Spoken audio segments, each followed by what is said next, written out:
누구나 인생의 끝을 마주하게 됩니다. 또한 자신이 몸담고 있던 자리에서의 마지막을 맞이하게 됩니다. 또 그 순간에는 지나온 시간들을 돌아보면서 그 순간 정리하는 말들을 남기고는 합니다.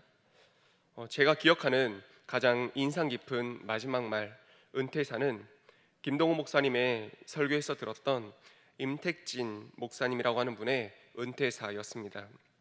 강단에 서신 목사님은 은퇴식 날 누가복음 17장 9절 10절의 말씀, 명한 대로 행하였다고 종에게 살해하겠느냐, 이와 같이 너희도 명령받은 것을 다 행한 후에 이르기를 우리는 무익한 종이라 우리의 하여야 할 일을 한 것뿐이라 할지니라. 무익한 종은 물러갑니다. 그동안 감사했습니다. 이 말씀을 암송하시며 교인들을 향해 큰절 한번 하신 후에 이제 그 은퇴식을 마치셨다고 합니다. 평생을 몸담아서 목회하던 그 교회에서 은퇴한다 했을 때 얼마나 많은 만감이 교차했겠습니까? 또 얼마나 많은 말들이, 하고 싶은 말씀들이 많으셨겠습니까? 그런데 그 어떤 말보다도 이 한마디의 고백과 그 모습에서 이 목사님이 어떤 마음과 중심으로 사람 앞에서가 아니라 하나님 앞에서 목회를 하였는지 생각을 해볼 수가 있었습니다. 오늘 본문의 다윗의 그 고백에서도 다윗의 지난 삶이 어떠했는지 생각해 볼 수가 있었습니다. 1절을 시작하는 다윗의 마지막 말이라고 하는 이 표현은 다윗이 죽음 앞에서 남긴 그런 유언, 그런 표현보다는 왕으로서, 하나님의 사람으로서 살아온 지난 시간들에 대한 정리의 말, 후손들에게 남기는 인생 회고의 말, 그런 의미 정도가 될 것입니다. 다윗 자신에 대해 이렇게 네 가지로 표현을 하는데 그 시작을 이새의 아들로 소개를 합니다. 이새의 아들이란 이런 표현은 다윗 자신을 낮출 때 흔히 사용하는 표현이었습니다. 지금은 백성들이 바라보고 있는 지금의 모습은 왕으로서 하나님의 축복을 입은 그런 사람의 모습으로 서 있지만 다윗 자신의 모습은, 그 시작은 그렇지 않았다는 것입니다. 어떤 특별하고 특출난 삶의 시작, 어떤 대단한 집안에서의 시작이 아니라 우리가 알다시피 지극히 평범한 가정에 그 중에서도 8번째 아들로 태어나서 사랑받을 나이에 오히려 가족에게조차, 형들과 아버지에게조차 사랑받지 못하고 외면당해서 들판에서 홀로 양들을 지키던 사람, 그런 초라한 인생이었던 사람이 바로 자기 자신 다윗이었다는 것입니다. 물질 만능주의를 사는 오늘날에 아이들 사이에서 이런 말이 돈다고 하지 않습니까? 아이가 성공하기 위해서는 3가지가 있어야 되는데 할아버지의 재력, 엄마의 정보력, 아빠의 무관심. 실제적으로 돈이 돈을 불러오고 부모의 직업과 집안의 배경이 아이의 자신감, 자존감이 되는 이때입니다. 제가 담당하고 있는 우리 중등부 아이들을 보면서 때론 아이들의 표정이 너무 어두울 때가 있다는 것을 보게 됩니다. 이유 없이 기죽어 있고 그 어깨가 굽어 있는 때를 보고는 합니다. 그래서 아이에게 묻습니다. 무슨 일이냐고. 지난주까지만 해도 그렇게 웃던 아이가 오늘은 그렇게 기죽어 풀 죽어 있습니다. 그럼 아이는 10중 8구 그렇게 대답을 합니다.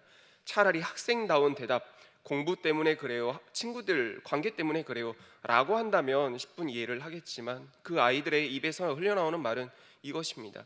친구와의 비교 가운데서, 근데 친구와의 비교가 아니라 친구의 집안과의 비교에서, 친구 집안의 재력과 친구 집안의 부모와 비교해서 그렇게 자기 자신의 모습이 초라하게 여겨져서 자기 자신의 미래가 보이지 않아서 기죽어 있다고 합니다. 풀죽어 있다고 합니다. 그 모습들을 보면서 참으로 많은 것들을 생각하게 되었습니다. 그래서 지난주에는 우리 중등부에서 그렇게 힘들어하는 아이들을 위해서 우리 선생님들과 함께 춤을 추었습니다. 너희들 왜 이렇게 다운되어 있어? 라는 그런 주제로 춤을 추었는데 아이들이 그래도 조금은 웃어주어서 미소 띄어서 감사한 시간이었습니다. 무튼 아이들이 이런 시대를 살고 있는데, 이런 때 다윗의 이 고백은, 지금 처음 고백한 이새의 아들로 고백한 이 고백은 오늘 세상이 주장하는 이 가치관들의 전면으로 반박하는 말이 되지 않을까 싶습니다. 이스라엘의 왕으로서 이 자리에 있는 나 다윗은 너희들 백성 여러분들이 보고 있는 왕으로서 이 자리에 있는 나 다윗은 뛰어난 가문, 풍부한 재력 가운데서 자라는 것이 아니라 부모의 사랑 듬뿍 받으며 살았던 것이 아니라 이세의 아들로서 외면당한 채 양치는 한 사람으로 자라난 그런 사람이라고, 그런 나 자신이지만, 여러분들이 보는 그런 나지만 오직 하나님의 은혜로 내가 이 자리에 설 수 있게 되었다고, 은혜로 세워지게 되었다고 고백하는 것이 아니겠습니까? 그리고 다윗 자신을 소개하는 이 고백은 이 말을 뒷받침합니다. 1절에 다윗 자신을 이새의 아들 다음으로 뭐라고 소개하고 있습니까? 높이 세워진 자라고 소개를 하고 있습니다. 다윗은 분명히 높은 자리에 있는 사람이었습니다. 무려 40년간 이스라엘을 통치한 그런 왕이었고요, 수많은 전쟁에서 승리를 거두었으며 부족함이 없는 사람이었습니다. 초창기에서부터 다윗은 만만이요 사울은 천천히다, 이런 높이 들린 고백을 받으며 살았던 사람이 다윗이었습니다. 그런데 그런 자신의 높은 모습과 위치는 세워진 것이라고 표현하고 있는 것입니다. 능동이 아니라 수동이라고 하는 것입니다. 내가 잘하고 내가 잘나서 내가 돌팔매질을 잘해서 내가 뭘 해서 이 자리에 있는 것이 아니라 하나님이 나를 이 자리에 세워주셨다는 것입니다.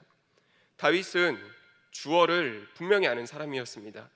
하나님께서 들어가실 주인의 자리, 주어의 자리와 자신이 들어갈 그런 목적어의 자리, 그런 자리를 분명히 알았던 사람이 다윗이었습니다. 내가 어찌어찌해서 이 자리에 있는 것이 아니라, 무엇을 한 것이 아니라 하나님께서 나를 이렇게 세워주셨다는 것입니다. 담임 목사님의 말씀 가운데서도 저희가 듣지 않습니까? 내가 나를 세우려 하면 하나님께서 도리어 낮추시지만 내가 나를 낮출 때 하나님께서 비로소 높이신다고요. 그리고 하나님께서 높이시면 세우시면 낮출 자가 없다고 말이죠. 다윗의 인생이 참으로 그러했습니다. 하나님께서 높이시니 수많은 대적이 제 아무리 낮추려고 해도 수없이 많은 대적들이 다윗의 삶 가운데 있지 않았습니까? 사울이 있었습니다. 수많은 또 가까운 가족들조차 다윗을 끌어내리려고 했습니다. 그런데 하나님께서 세우신 다윗은, 스스로 낮아짐 가운데서 하나님께서 세우시고 높이신 다윗은 제 아무리 누군들 낮추려 해도 끌어내리려 해도 끌어내려지지 않고 낮아지지 않는 그런 하나님의 사람이었습니다. 사랑하는 성도님들의 삶이 이러하기를 축복합니다.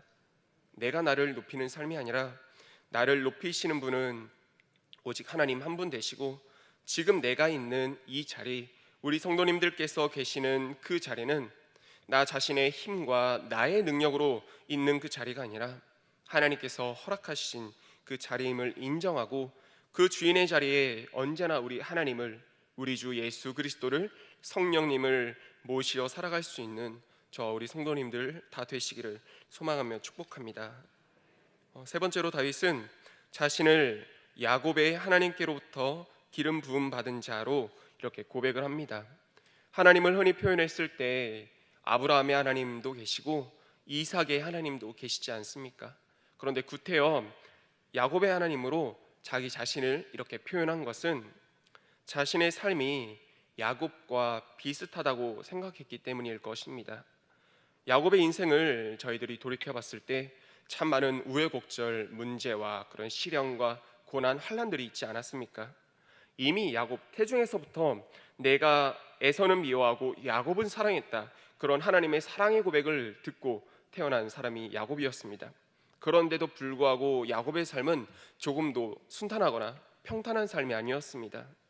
형 에서의 장자권과 축복을 빼앗아 이제 도망치기 시작한 그 시작부터 해서 애굽의 바로 앞에 서기까지 험난한 시간을 보냈던 사람이, 나그네와 같은 시간을 보냈던 사람이 야곱이었습니다. 이처럼 다윗도 그 자신의 삶을 돌이켜볼 때 야곱 못지않은 그런 험난한 시간들을 보내왔다는 것을 스스로가 너무나 잘 알고 있었습니다. 형들과 아버지에게조차 인정받지 못한 채 외로이 들판에서 양떼들을 지키다가 어느 날 사무엘에게 왕의 기름 부음을 받았지만 그 이후의 삶이 어떻게 달라졌었나요? 여전히 다윗은 들판에 양치는 목자로 살아갔었고요. 형들 도시락 심부름하는 심부름꾼으로 살아갔습니다. 그러다 심부름하다 괜히 욕 먹고 그런 삶을 살았죠. 그러다가 골리앗을 물리쳐서 잠시 반짝이고 잠시 올라서는 듯 싶더니 동시에 사울 왕에게 미움받아서 아주 오랜 시간 동안 쫓기고 도망치는 삶을 살게 되어집니다. 이렇게 보니 야곱의 삶과 도망치고 쫓기는 그런 야곱의 삶과 정말 별반 다르지 않아 보입니다. 그런데 다윗이 왜 구태여 야곱의 하나님 이런 고백을 했을까요? 다윗의 이 고백은 힘듦을 위한, 내 지난 삶이 참 힘들었다, 이런 힘듦을 위한, 불평하기 위해서 이 고백을 한 것이 아니라 이 시간들을 보내면서 하나님 앞에서 나 자신이 철저하게 세워지고 훈련되어질 수 있었고 하나님의 사람으로 세워질 수 있었고 날 향한 하나님의 뜻과 계획을 이 시간들을 보내면서 알 수 있게 되었다는 믿음의 고백, 감사의 고백이 아니겠습니까? 그리고 무엇보다 전능하신 하나님께서 야곱의 인생을 간섭하시고 이끌어 가셨듯이 야곱의 인생은 험난하고 험준했지만 그럼에도 분명히 알 수 있는 것은 무엇이었습니까? 그런 야곱의 인생을 하나님께서 이끌어 가셨다는 그런 축복을 받은 사람, 야곱이었다는 것 아니겠습니까? 다윗도 마찬가지였습니다. 하나님께서 나의 인생도 야곱처럼 험난한 인생이지만 그럼에도 그 가운데서 하나님께서 나의 인생을 지켜보시고 함께 하신다는 그런 믿음의 고백, 감사의 고백이 이 한마디의 말 속에 담겨 있는 것으로 볼 수 있습니다. 이 고백 참으로 두근거리는 고백이 아닐 수가 없습니다. 내가 무엇이간데 이 작고 작은 나를, 죄인 중에 괴수만도 못한 나를 전능자 하나님께서 주목하셨고 개입하셨고 이끌어 가셨다. 그런 나를 하나님께서 내 삶 가운데 고난도 힘듦도 있지만 그럼에도 그런 나를 하나님께서 이끌어 가셨다. 이 고백 참으로 아름다운 고백, 감격스러운 고백이 아닐 수가 없습니다.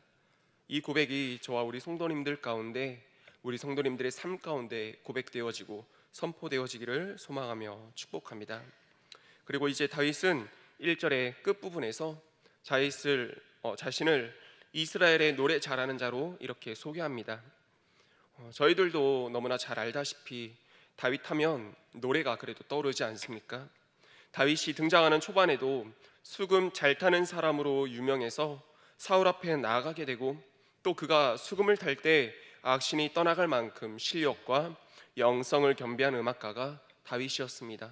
또 다윗이 왕이었을 그때 하나님의 언약궤가 들어올 때 음악에 맞춰 춤을 출 수 있었던 사람, 그런 음악가가 이런 다윗이었습니다.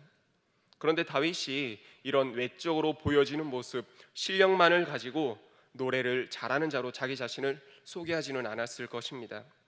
다윗 스스로 노래 잘하는 자, 그렇게 자기 자신을 소개한 것은 자신이 하나님을 참 사랑하고 하나님을 가까이 하는 사람이라는 것을 고백한 것입니다. 다윗 하면 노래가 떠오릅니다. 또 노래하면 성경에서 빼놓을 수 없는 것이 시편입니다.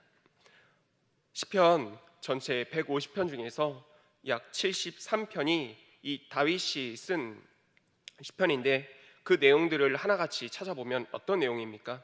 다른 어떤 고백, 다른 어떤 말들이 아니라 하나님을 향한 마음의 고백, 사랑의 고백, 믿음의 고백이 아니겠습니까?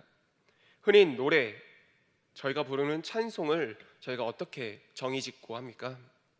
하나님께 올려드리는 나의 기도, 나의 고백에 곡조를 담아 드리는 것이라, 이렇게 저희는 정의를 하고 표현을 합니다. 시편이 그렇습니다. 다윗의 일평생 노래, 다윗의 일평생 찬송이 그러했습니다. 기쁠 때나 슬플 때나 고통 중에서나 아니면 평안 중에서나 다윗의 시선과 고백은 언제나 하나님을 향해 있었습니다. 자신의 삶 가운데 경험되고 깨달아진 그 하나님을 곡조를 담아 노래하고 고백하던 사람이 다윗이었습니다. 오늘 본문의 바로 앞장 22장에서도 알 수 있는 것처럼, 볼 수 있는 것처럼 다윗은 하나님을 향해 어떻게 노래하고 있습니까? 어떻게 고백을 하고 있습니까? 여호와는 나의 반석이시요 나의 요새시요 나를 위하여 건지시는 자시요 나의 피할 반석이시며 방패이시며 구원의 뿔 되시며 높은 망대 되시며 나의 피난처 되시며, 경험되지 않으면 고백할 수 없는 이 시어들, 표현들, 고백들이 다윗의 일평생의 끝날에 가서만이 아니라 다윗의 일평생에 흘러나왔음을 저희는 너무나 잘 알고 있습니다. 사랑하는 성도님들, 저와 우리 모두가 다윗처럼 일평생 하나님을 찬양하는 자, 노래 잘하는 자가 되었으면 좋겠습니다. 사랑하는 사람이면 바라보고 주목하게 된다고 합니다. 그 사람이 뭘 좋아하는지 눈여보게 되고 그 사람이 좋아하는 것에 내가 이제 맞춰 주고 싶다고 이렇게 얘기를 합니다. 그 사람이 내 삶의 목적이 되고 그를 향한 고백은, 그 사랑의 고백은 굳이 가르쳐 주지 않아도 자연스럽게 마음 깊은 곳에서 흘러나온다고 합니다. 우리 주 하나님을 그렇게 사랑할 수 있고, 그렇게 사랑해서 주목하여 보고 가까이 하여 보고 하나님을 향한 사랑의 고백이 절로 흘러나올 수 있는 저와 우리 성도님들 다 되시기를, 그런 평생의 삶이 되기를 소망하며 축복합니다. 그리고 한 절만 더 보겠습니다. 다윗이 2절에 고백하기를 여호와의 영이 나를 통하여 말씀하시고 그의 말씀이 내 혀에 있다고 이렇게 얘기를 하고 있습니다. 하나님의 말씀이 나를 통해 선포되고 내 혀에 있다, 이것이 무엇을 의미하겠습니까? 말씀이 삶이 되고 삶이 곧 말씀임을 드러내는 고백일 것입니다. 사람이 무엇에 의해 살고 무엇에 의해 이끌리고 그렇게 움직이는지를 생각했을 때 혀에 의해 살고 자신이 내뱉는 말에 의해 살게 되지 않을까 생각을 해보았습니다. 또 하나님께서도 말씀하시기를 내 말이 내 귀에 들리는 대로 행하겠다 하시며, 또 하나님께서 행하시는 대로 이끌림 받는 게 저희들의 삶이 아니겠습니까? 그렇다면 이런 의미에서 봤을 때 말씀이 내 입술에 있다면 그 삶은 말씀에 움직이고 말씀으로 살게 되지 않겠습니까? 말씀이 삶이 된 인생만큼 복된 인생은 또 없을 것입니다. 우리가 이 세상을 살아가며 얼마나 많은 말들을 듣고 얼마나 많은 결정들을 해야 되는 상황에 저희들이 놓이게 됩니까? 같은 상황을 두고서도 이 사람 저 사람 말이 이제 저 사람의 말과 생각이 달라서 선택과 결정의 어려움이 있고는 합니다. 이런 일들이 우리들 삶 가운데 숱하게 일어나는데, 그럼 그때마다 결정해야 되고 선택해야 되는 그때 그 순간마다 우리가 어떻게 하는 게 옳은 것이겠습니까? 틀리지 않고 서로 다른 의견 속에서 옳은 선택은, 누구의 말을 선택할 수 없을 때 그런 순간에 정말로 옳은 선택, 정답은 하나님의 말씀에 따라 하나님의 말씀을 근거로 하여 선택하는 것이 정답이며 옳은 것임을 믿습니다. 이번 주에 저의 멘토와도 같은 친구, 하지만 멘토인 친구와 함께 대화를 나누면서 이런 고백을 들었습니다. 이 사람의 말도 맞고 저 사람의 말도 맞게 들릴 때 하나님의 말씀을 근거하여서 선택하면 된다고요. 다윗의 삶이 참으로 이러했습니다. 사울에게 쫓기던 시절에 모든 상황을 역전할 수 있는 그런 순간, 그런 기회가 찾아오지 않았습니까? 그래서 그 기회, 그 순간에 적절한 이 사람의 말, 저 사람의 말들이 다윗에게 들려왔지만 다윗의 선택은 이 사람 저 사람의 옳은 말이 아니라 하나님의 말씀, 하나님을 근거하여 선택을 하였습니다. 또 사무엘상 30장에서 다윗과 남자들이 블레셋에 갔다가 시글락에 돌아왔을 때 아말렉에 의해 집들은 불타고 아내와 자녀, 가족들이 잡혀간 그런 상황들을 마주하게 되었죠. 그 순간 좌절도 있었겠지만 또 얼마나 많은 외침들이 다윗에게 들려왔겠습니까? 지금 이 순간은 무엇을 해야 될 때입니다. 아닙니다. 무엇을 해야 될 때입니다. 모두가 맞는 적절한 말일 것입니다. 그런데 그 가운데서 다윗이 택한 길, 다윗이 들었던 말, 행했던 선택은 하나님께 엎드리고 하나님의 뜻을 묻는 것이었습니다. 그리고 저희가 이미 봤겠지만, 그리고 하나님의 뜻에 따라, 그렇게 하나님의 뜻에 따라 선택하고 움직였을 때 다윗은 최고의 결과, 최상의 결과를 가져올 수 있게 되었습니다. 저와 우리 성도님들의 삶이 다윗처럼 말씀이 삶이 되고 삶이 말씀되어 사는 그런 축복된 인생 되기를 소망하며 축복합니다. 많은 결정들 앞에서 이러저러한 생각들과 수많은 의견들이 들려올 것입니다. 그 무엇 하나 틀리지 않고 선택하기 어려울 때 그 모든 말들과 생각들을 잠시 뒤로 하고 하나님의 뜻을 묻고 구할 수 있는, 하나님의 말씀을 근거로 하여 그 선택들을 이루어 나갈 수 있는 저와 우리 성도님들 다 되시기를 소망하며 축복합니다. 아멘. 함께 기도하겠습니다. 이 시간 함께 기도할 때 오늘 말씀을 기억하시면서, 하나님, 나의 마지막 때에 나의 입술에서는 어떤 고백이 흘러나오겠습니까? 또 마지막 때에 나 자신을 가리켜서 나는 어떻게 나 자신을 소개하겠습니까? 바라기는 나를 의지하고 나를 소개하고 나를 높이는 것이 아니라 그 언제라도 끝날에 가서도 오직 하나님만을 높이고 하나님만을 인정할 수 있고 하나님으로 내 삶을 종결지을 수 있는 그런 믿음의 사람, 다윗과 같은 하나님의 사람이 될 수 있도록 축복하여 주시옵소서. 그리고 무엇보다 이 세상을 살아가면 많은 선택의 시간들이 있습니다. 그때마다 하나님, 사람의 말에 귀 기울이는 것이 아니라 내가 경험한 내 지식에 따라 행동하고 결정하는 것이 아니라 그때마다 하나님께 묻고 하나님께 엎드리고 하나님의 말씀을 근거로 하여 선택하며 살아갈 수 있는, 그래서 그 길을 해답을 얻어 살아갈 수 있는 하나님의 사람들 다 될 수 있게 해달라고 이 시간 기도했으면 좋겠습니다. 이 시간 들은 말씀 기억하시면서 자유롭게 기도하시다가 돌아가도록 하겠습니다. 우리 다 함께 주여 한번 외치고 통성으로 기도하겠습니다.